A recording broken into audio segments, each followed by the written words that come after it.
Также в Якутске свои диалоги ведут участники Конгресса «Экология и здоровье человека на Севере». Теме лечения рассеянного склероза была посвящена научно-практическая конференция.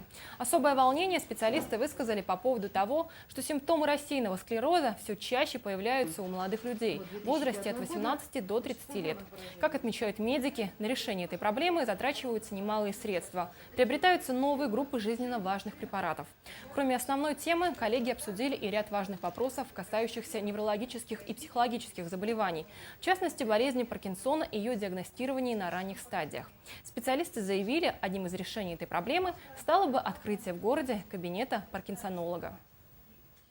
Это как бы айсберг. Вот наверху это небольшое количество, как будто мы вот, видим этих пациентов, да, уже с такой типичной картиной, уже даже не специалист может поставить диагноз, да, но очень много пациентов, которые буквально не обращаются, видимо, сами к врачу, и считается, что это связано со старостью, но это на самом деле не так. Это есть заболевания, которые, в принципе, сейчас хорошо лечатся.